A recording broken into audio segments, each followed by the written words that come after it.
It's time for To The Max Sports, where we talk about sports. They're just two guys, Max and Drew, in a bar talking all things sports. Well, without the bar. And the beer. Wait, why aren't we in the bar?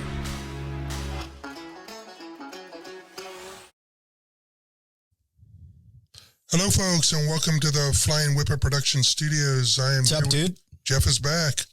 We're back to full strength. We got the A-team. Got the varsity squad.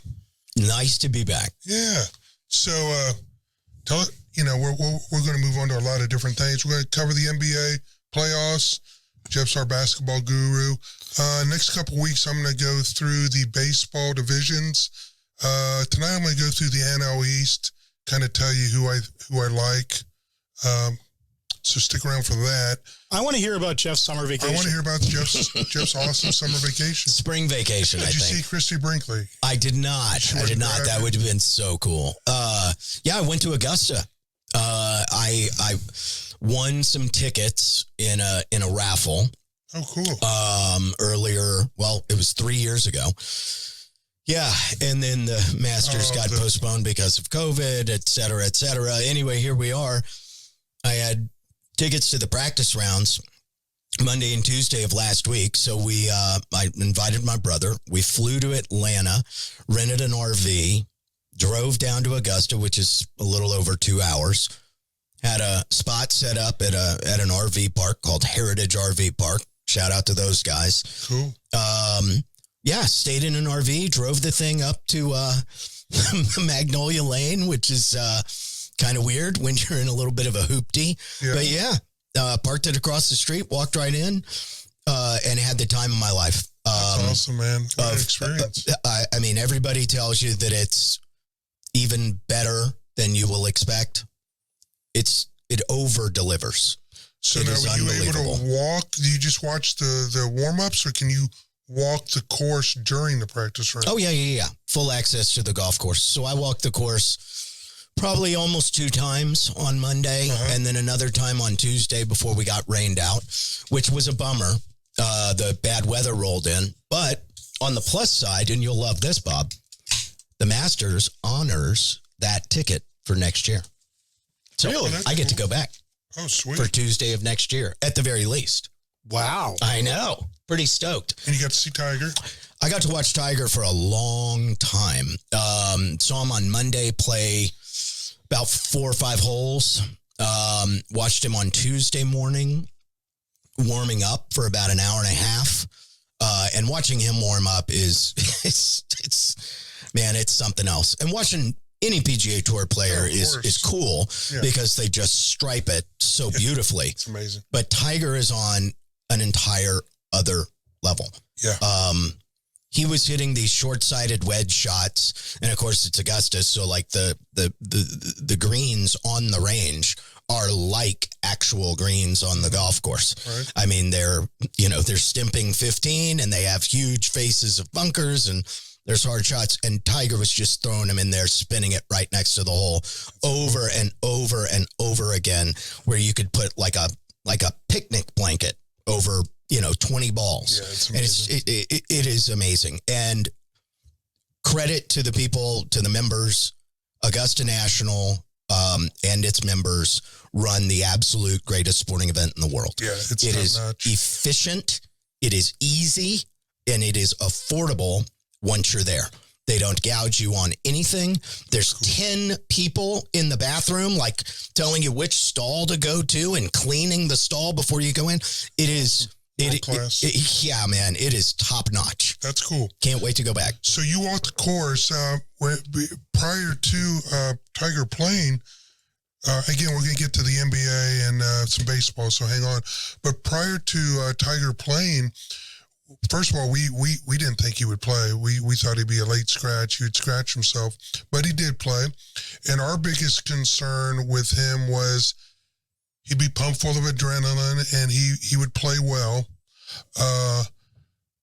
But I thought the course would get the better of him from the physical aspect. And could you see that happening after you walked the course, how tough it is? Easily. I mean, it is a hard walk. There's no doubt about it. There is so much topography on that property it will blow your mind. There's nothing like it in San Antonio. Yeah. Nothing. I mean, even the north side, the rolling hills don't match up to how hilly Augusta is. It's really surprising. The camera doesn't do it justice. And watching Tiger walk around through his practice round on Monday, you saw him dragging his leg. But what a tough SOB that guy is. Everything he did that week was nothing short of miraculous. Whether he played well or not, we were all going to be happy to watch him out there again. Yep. Instead, he turned in a fabulous performance on Thursday, an excellent performance on Friday, makes the cut for the weekend, and plays all the way through. I mean, he is the toughest son of a gun that ever played in that sport. Well, I mean, and some of the stories I heard about him, I mean, back in the day, he would never engage with the crowd. It was like the crowd wasn't there. But this time, the one story was he was getting ready to tee off, and some kid said, "Tiger, I love you." And he stripes his tee shot off, and he turns around and he finds the kid and goes, "Thank you." I didn't see that. What the hell? But yeah, he's taken on a different persona on the golf course over the last several years. And I think even this time around, it may have matured even more.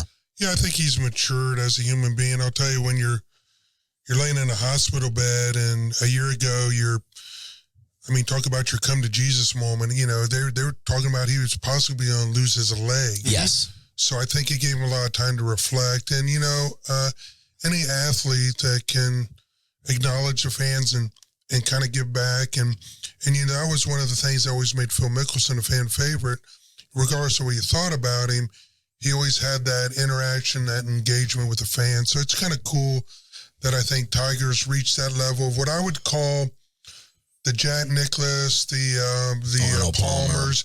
An ambassador. The ambassador. He's reached that ambassador status. He has. And that's cool. Just getting to do it up front, live and in person. And I've seen Tiger once before. If you haven't seen Tiger play, find a way to go watch it. To watch him on the practice range, to see the tidal wave of people that follows him. I mean, I'd have to tell you that 20,000 people were probably on the hole that he was playing for every single hole all week. Yeah, that's a lot of people. Cool. Yeah. Well, let's move right along. NBA playoffs, dude. Are you watching this stuff? I watched a little bit. This is great basketball so far. It has been awesome. I watched the Celtics and the Brooklyn game Sunday. Yeah. That was a great game. Fun game. That was a really good game. And they're going back at it tonight. Yeah. So let's talk about that game, that series first. Yeah. What are your takeaways? The Celtics came in favored in the series, which I think was a surprise to some people. The Nets have so much firepower on offense, obviously Irving and Kevin Durant, plus some. The Celtics were the league's best defense. Yeah. And so far in this series, it makes me believe that offense wins out over defense. I mean, Kyrie Irving absolutely went off on Defensive Player of the Year Marcus Smart on Sunday night. And, as I look down, I see that the Nets are up 10 in the second quarter already on Boston. I chose Brooklyn to win this series, and I'm sticking with it. I don't see anything from the Celtics that tells me that they've changed enough from their past years where the ball sticks. I don't think they've changed enough. They have a hard time executing in the half court. And they were the favorites going into the series. They were. Correct? Yeah. Brooklyn's loaded with talent. And the question was, could good teams, good players find a way to put it together when I call nut cracking? Yeah, sure. And during the regular season, it looked pretty bad at times. And they didn't play any damn defense whatsoever. And Kyrie Irving was in the lineup, out of the lineup, mostly out. And you have this Ben Simmons thing sort of hovering over the Nets in their locker room. Yeah. Is he going to play? Is he not? Look, at the end of the day, it's Irving and Durant. And they're like two of the 10 best talents in the league. And when they want to turn it on, they get buckets. Yeah, Irving had ghost of Garden Pass Sunday when I watched him shuck and jive, and then with time running out, he heaved that three-pointer up. And you know what I like about him, though? I mean, he's got his... You like Irving? Yeah, you know what I like about him? I would not have pegged you for a Kyrie Irving fan. Well, here's actually why I like him, and I noticed this. When the guy makes a shot, he's so old school pro. He doesn't. Yeah, he just goes about his business. He knows he's good. He knows he's good. He makes his shots. He goes down and gets ready. He definitely knows he's good. And then he taunts the fans with the double bird. Well, he did. And I'm okay with that. You're good with that. Well, you gotta. The NBA wasn't $50,000. Oh, that's chump change. Yeah, it's one of those things. He pulled it out of his back pocket. I think you have to fine him in that situation because you have to. Oh, you have to. But like, were any of us offended by that? Of course not. No, I was amused. Amused would be a better way to describe it. Like, yeah, and look, having Kyrie Irving in this series, in this league, as an entertainer is a good thing. I mean, yeah, you fine him $50,000 with a wink, wink. Yeah. You also got 50,000 more people to watch game 2 by doing it. Yeah. Yeah. We're talking about you need a villain. Yeah. Exactly. And that's what I used to love about Cuban. Whenever he got fined 50, he'd donate 100,000. He'd pay his fine and give him Well, they're saying Simmons game 4. I just don't see. Does that jack up the chemistry? I don't see how Simmons, after being on the couch for 11 months, metaphorically, I mean, I'm sure he's working out, but he hasn't played in an actual game in 11 months. How about if they win this series, then they work him into the next one? I mean, I think you got to work him in as fast as you can because the series are only going to get tougher from here. So what is it right now? What's this series stand at? It's just 1-0. 1-0. Yeah, they're still in Boston. And you've got Brooklyn. I do.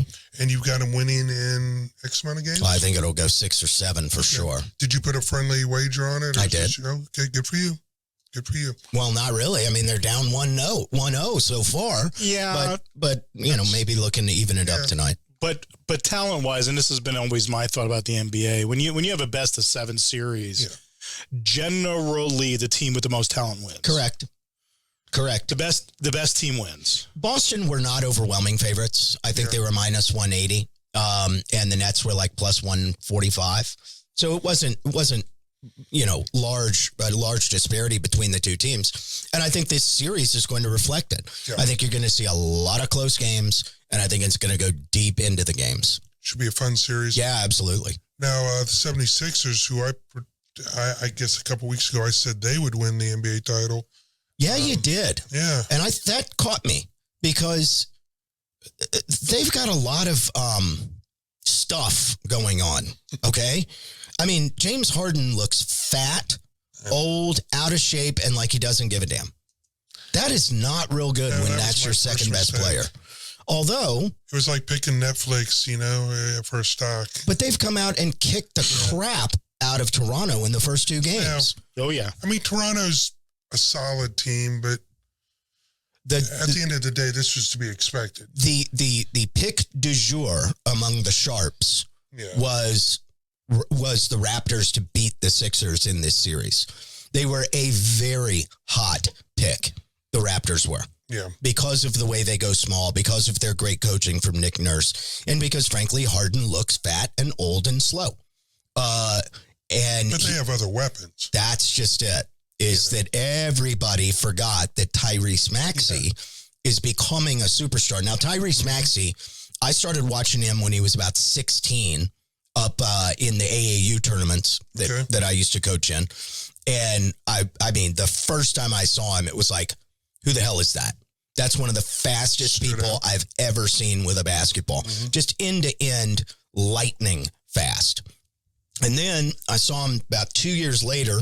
He was in the 6A state finals here at the Alamo Dome. Okay. And he was being guarded by a kid whose name I'm not going to remember, but he was a Division I recruit for Xavier. So he was no joke. Mm-hmm. Maxey put up like 49 in a state semifinal game. 49. Yeah, that's crazy. It was insane. And he hit every type of shot you can imagine. Floaters, threes, step backs, dunks, the whole gamut. And then you find out, he's going to Kentucky. Oh, well, no kidding. He is that good. But then he slipped on draft night.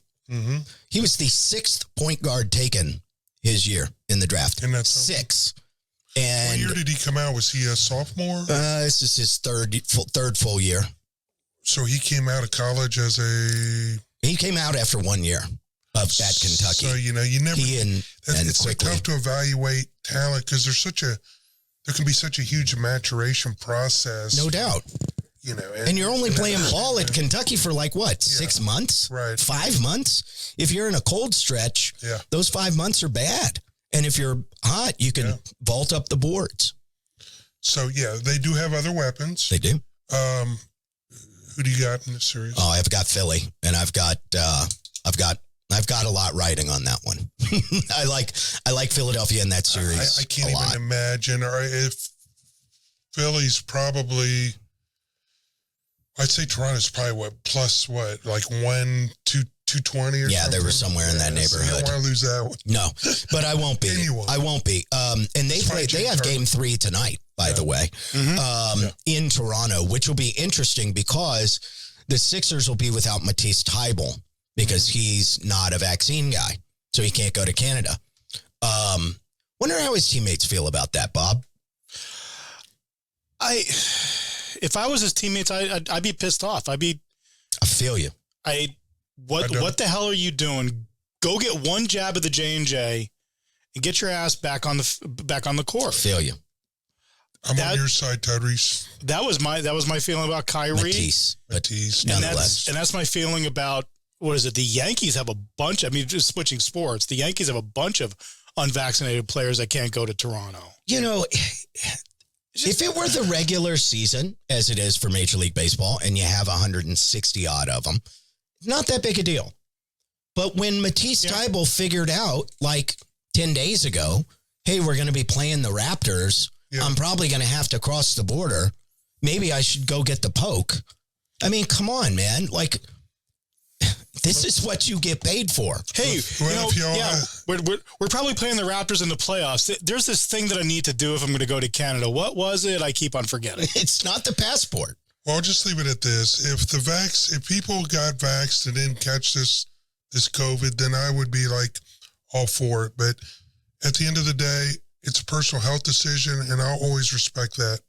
I'll respect the decision, but I'm like, you're playing a game that we played as kids, and you're getting paid for this, and we're paying you lots of money. And it's almost a Kyrie Irving. We were talking about this pre-show.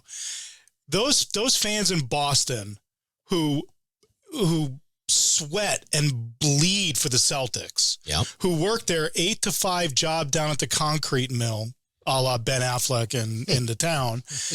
And they save up their money and they go watch the team and they put their heart in those teams, and then these players do this to them, which don't get me wrong, free market capitalism, they're allowed to, but those fans, yeah, absolutely, it sucks. And if you're a teammate of Matisse Thybulle's, you're like, hey, dude, this is what we've been working for all these months this year, plus all those months last year, plus all those months the year before that. This is why we've been working so flippin' hard, is to get to this point in the playoffs. Yep.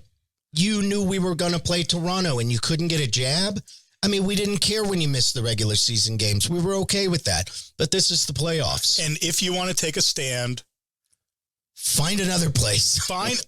Leave the team so we can fill that bench slot with somebody else. Also a good point. Yeah.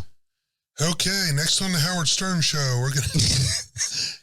Well, anyway, it's his decision. It's 65-55 at halftime. Nets up 10, and Raptors are up 10-7 early in the first. The good news is Philadelphia will win that series I think so. Without their unvaxxed. I think so. Then we got the late game, Chicago, right? Yep. Chicago, Milwaukee. And what's that series at right now? It's 1-0. Milwaukee. But it's not going to be a series. Yeah, Milwauke's just too strong. And when Giannis wants it, he goes and gets it, man. He's the biggest, I'm not allowed to say that. But anyway, he's the biggest stud in the league when he wants to be. Yeah, he is. And Chicago, by the way, has played terrible basketball in calendar year 22. As good as they were to begin the season, they've played miserably since the turn of the calendar, and it's going to show. Look, I will not be surprised, Andy or Bob, if Chicago winds up taking a game or two because they are that There's always talented. that one game, yeah. But for the most part, I don't think Milwaukee's going to have much of a sweat. Yeah. And what do you think Chicago's lacking? Just depth? Well, they haven't played together very long, right? Yeah.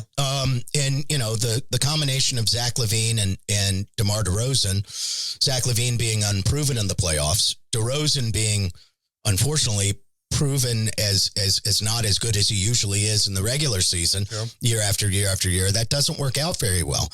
And then they got Vucevic in the middle, who really has never been a good playoff player because he was mired in Orlando for all of those years. They're just not ready. And they don't have Lonzo Ball, Caruso coming back off of injury, Pat Williams coming back off of injury.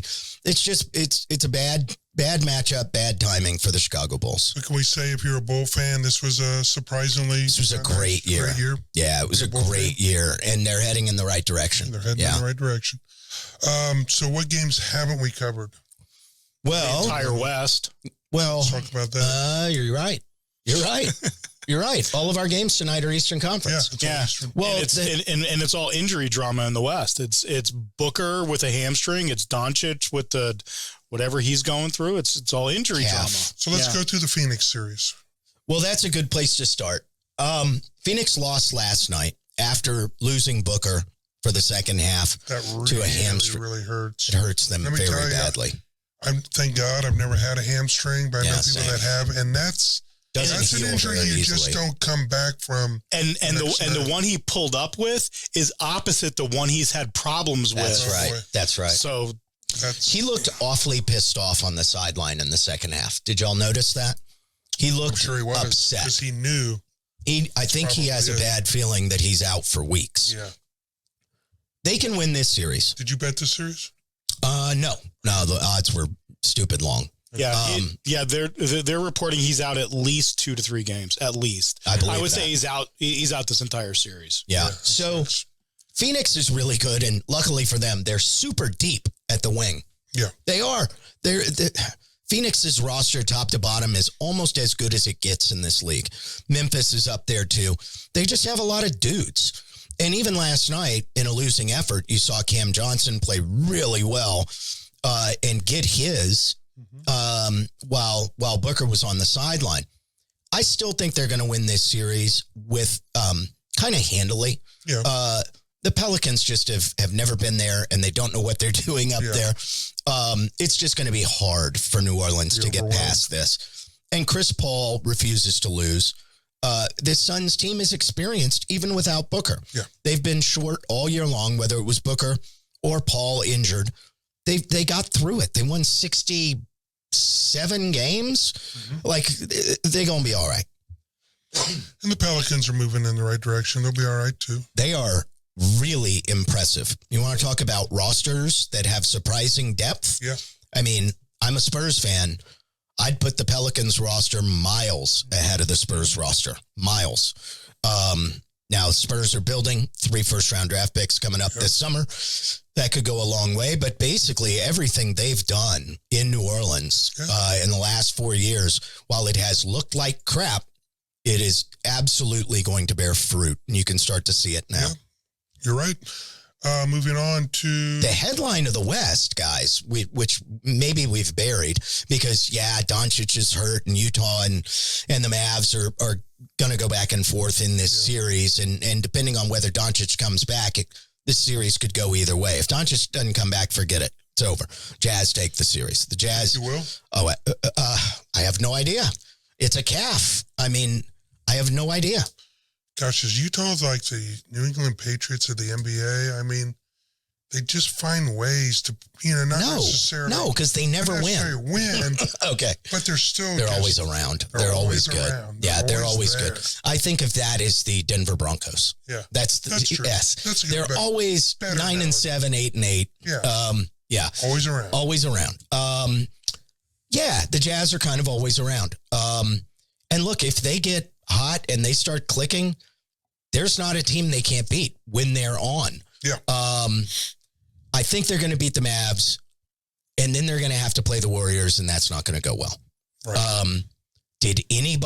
Is anybody watching the Warriors? What, the what is that lineup called? of death? Death lineup or the lineup of death? With Jordan Poole, Klay Thompson, Steph Curry, and Draymond Green, and anybody else, they could start your grandmother, Bob, and that would still be a lineup of death. Mm-hmm. Well, my grandmother's dead, so yeah, it actually would be the lineup of death. But that's another team that just kind of meanders through the regular season. At least she can play dead. They meander through the regular season and then decide this is when the real basketball starts. Well, Curry's been out, and before that it was Klay, and before that it was Draymond, right? So they've had rotating stars out all year long. I think the lineup of death in the regular season played something like 13 minutes together. Yeah, I mean, it isn't that kind of the trend now, though, in the NBA is we just need to survive the regular season. The Nets were a bloody play-in team. Absolutely true. And nobody cares. I mean, that was what the Lakers were attempting to do. Well, and they failed miserably at it, but if I were the czar of the sports world, I would cut the Major League Baseball season to 100 games, and I would cut the NBA season to 50. Yeah, it'd be more fun, and you'd see fewer players sit out. But they'll never do it because I'm going to do my Manziel impersonation here. Yeah. It's all about the dollars. It's way too long. Talking about Manziel, is he playing in the fan-controlled football league? Did I see? What is along with the 50-year-old Terrell Owens? What is the fan-controlled football league? Else is that the USFL? No, the USFL. Something else? I think is Kaepernick. No, or did he throw? No, that was the USFL, and he threw a little bit. He also threw in the spring game from Michigan. You're going to have to tell me after the show what the hell the fan-controlled football league is. There's something going on. Sounds terrible. Yeah, it's got Terrell Owens. How bad can it be? Pretty much is. That's entertaining. Anyway, what the Warriors are doing is absolutely a thing of beauty. And I realize that Denver is shorthanded, and it's a horrible matchup for them because they're a slow, plodding team to begin with.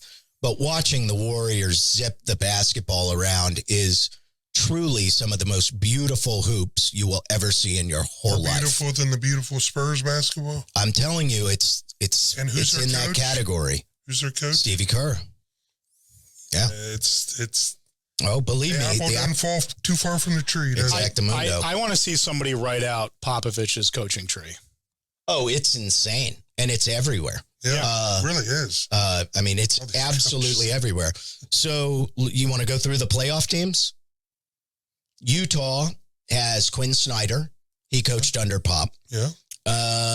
Keep going in the West. Oh, Monty Williams coached under Pop and played under Pop. Let's see. Steve Kerr, obviously. Willie Green did not play for Pop. He's the Clippers head coach. What am I talking about? No, sorry. He's the Pelicans.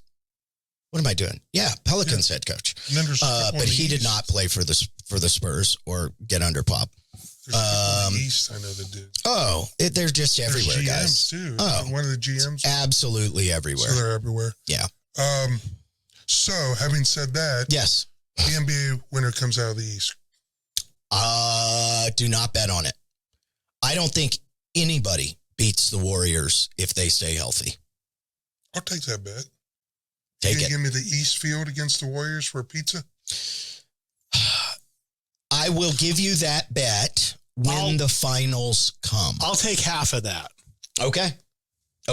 But I'm not placing that bet until the Warriors are in the finals. And you understand why, right? Because I am worried that they suffer an injury between now and then. If they get to the finals healthy, they're going to beat whoever comes out of the East.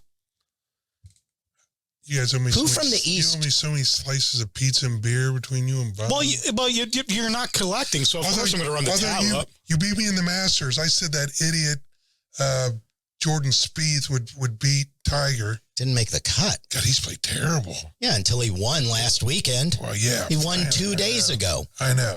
Okay. And I can't get him to make a freaking Masters cut.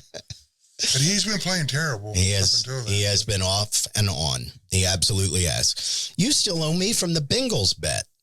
I probably owe you from golf matches. Yeah, that's probably true too. So anyway, one of the things I wanted to talk about was I want to do a rundown of all the major league divisions. Oh, let's go. Kind of what I see. Where are we starting? We're going to start in the NL East. Oh, good. My favorite division. Is it? Yep. Really? Yeah. You know why? Because you know the teams that are in it? Because the Cubs used to be in it. Okay. Yeah. But they're not anymore. So. Okay. But 50 years ago?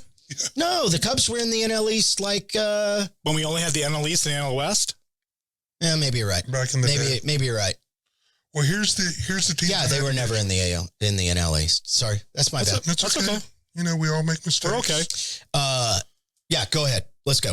This is not a zero defect show. We make lots of mistakes. Oh, especially me.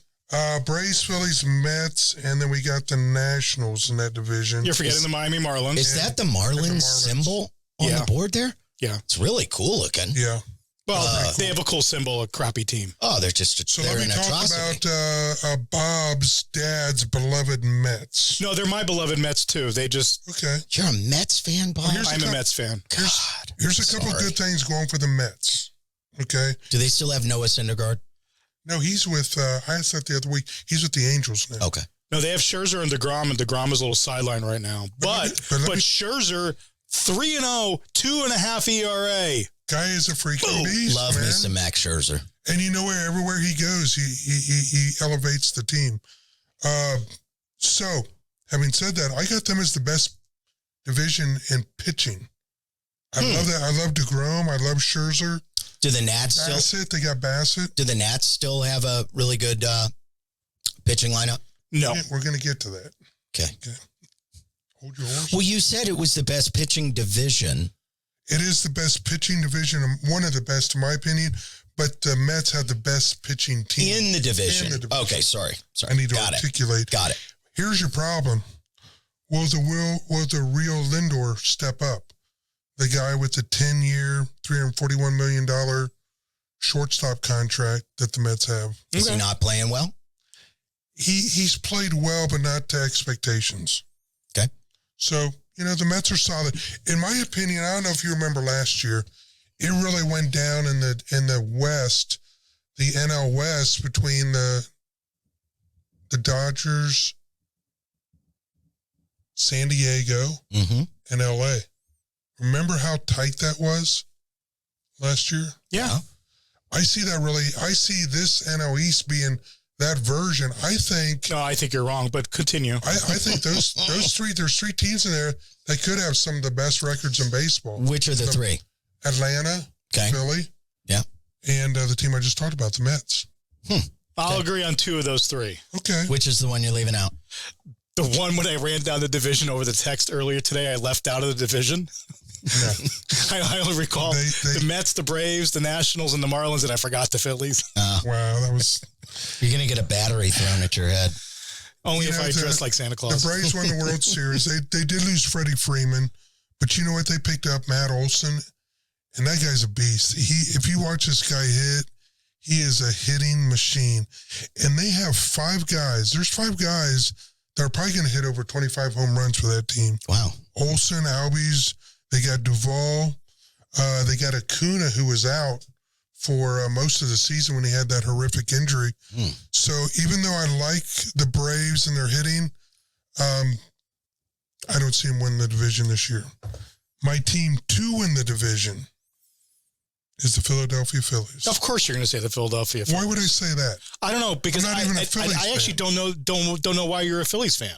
I'm not. You're not? Because I'm a Reds fan. No. We had a comment in the YouTube. You're not allowed to talk about the Reds. Well, here's the comment. The Reds suck so bad, and they destroyed that team. Thank you, Bob Castellanos, by getting rid of everybody. Okay. That I've got to adopt a team, and it's going to be the Phillies this year. And they picked up Castellanos. They picked up Schwarber, and these guys are flat-out hitters. Their offense, to me, is... Why don't you come to the blue and the orange? No, I can't. That would be the last team in all of sports I would root for. Oh, you're a Yankees fan. The New York Mets. No. I hate the Yankees. No. Cubs, Red Sox. Yeah, I hate everything New York. Yep, Ooh, me too. But I love me a Red Sox fan. Thing about How's the Wally Mets, Backman doing? Is he playing well? How's Billy Buckner doing? How's his legs? They still spread out? Wow. His Ouch. knees are so shot still. It's getting personal now. Poor guy. But the Mets will find a way to F it up. They always do. That's why I don't want to get excited about the Mets and then come September, they shit the bed. Like No, they'll start collapsing in August. If they haven't collapsed by the end of August, I'm pretty good. All right. Their collapse starts about the middle of So August. do the Braves have a good chance of repeating? No. Why not? Last season was just magical. Just came together. It kind of came together like we're talking about Brooklyn. It looks like it could just come together for them. Now, what were the odds of Brooklyn, the Nets, going back to basketball? I think their odds were super high. They were really good. They were the third or fourth. Yeah. Yeah. And if you looked at the start of the season for the Braves, I think they were third in the division going into like August 17th or something. Oh, wow. It all came together. Interesting. It came together for the Braves Perfect after the storm. trade deadline. Yeah. I mean, that was general manager par excellence. Yeah, I agree. But I don't think it translates into another World Series. Okay. I don't know if the Philadelphia Phillies will win it, but I do think they will win the division. I love their pitching. They got Zach Wheeler. They also have Aaron Nola. I mean, they got a really solid lineup. And if you watch them, they're an exciting team. But there's 3 teams in that division. They're going to light it up this year. The Mets, the Braves, and Philly with their offense. And then you have the Nets and the Marlins. Let's move on. Okay. Yeah.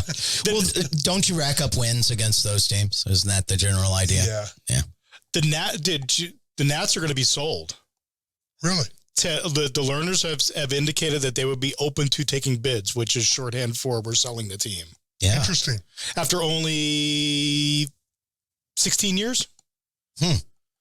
Well, they've got a lot of rebuilding to do. Well, yeah. They have Soto, and that's it. What's the value of the Nats right now? Just out of curiosity. You have it on your... I can look it up, but I'm going to say it's at least $2 billion. Yeah. $2 billion, sense. and learners paid $400 for it. Isn't that crazy? They paid $400 million 16 years ago. Yeah. God, why didn't they ask me first? And it's unbelievable. Yeah, and there's all talk in the DC press about who they want to win that bid. $2 billion is what is being estimated for the Nats. Amazing. You want to talk? We'll wrap it up. You want to talk a little bit about some wide receiver NFL stuff? Well, I'm pissed off that we haven't signed Deebo Samuel yet. Well, you know why? Because Deebo asked for a trade, didn't he? No, I'll tell you why. Because we can't pay him. His name is Tyreek Evans. I mean, why do I say Tyreek Hill? Tyreek Hill. Former NBA player. I know, Tyreek Hill. He raised the bar, and now that's the new bar to pay wide receivers. Well, and it's a new bar for those guys to sit out of workouts. Yeah. I mean, they're asserting whatever. And I think the 49ers' problem with Deebo Samuel is I don't think he fits into a very nice box. Is he a wide receiver? Is he somebody who runs out of the backfield? What is he? I don't know, but he did everything for them last year. Oh, yeah, absolutely. Like, how are they going to live without him? Didn't I see today that Deebo asked for a trade? Yeah. Okay. Because he's been told I don't think they're going to pay him what he thinks he's worth. Oh, my God. What do you think he's worth? Is he worth Tyreek Hill kind of money?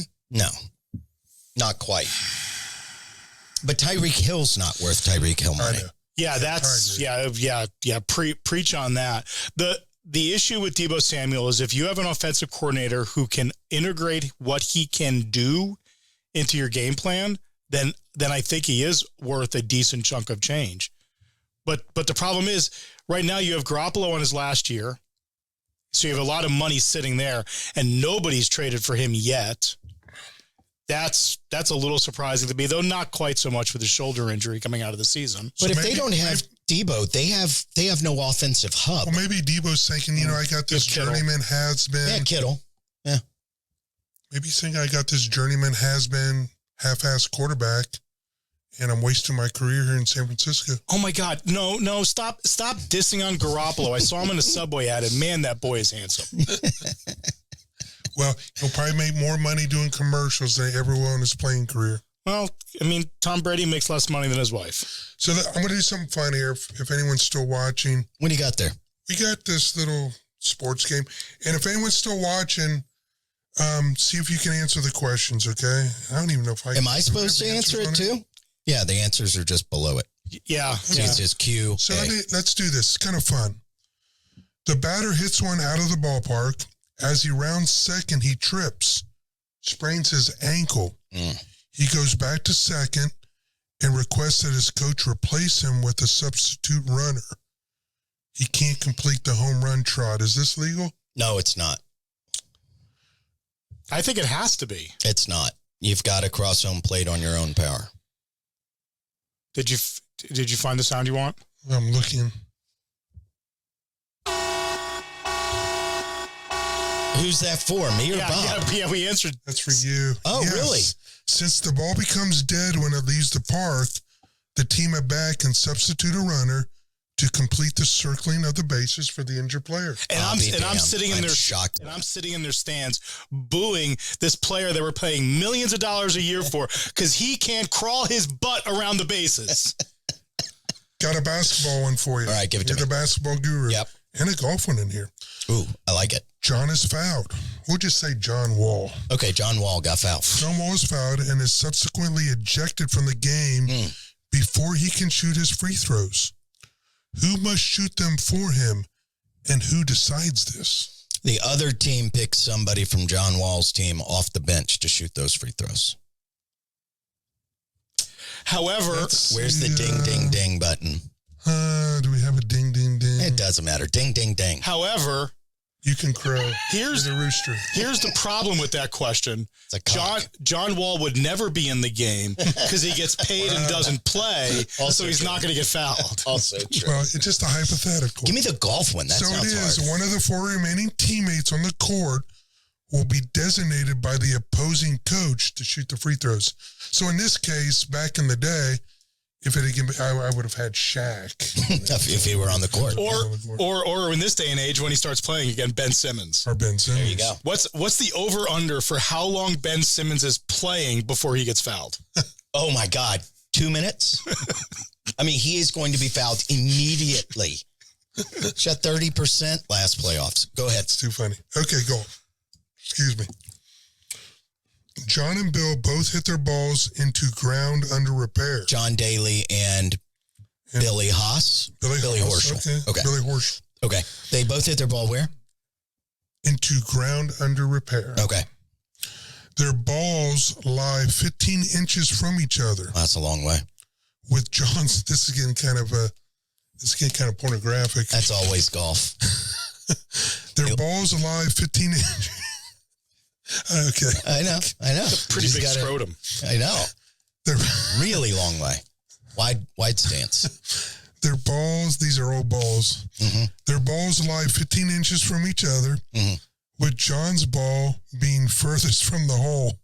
Okay. Both John and Bill decide to take relief. Okay. After relief, Bill's ball is now further from the hole than John's. Oh, God. Who plays their next shot first? I'm going to say it's Bill.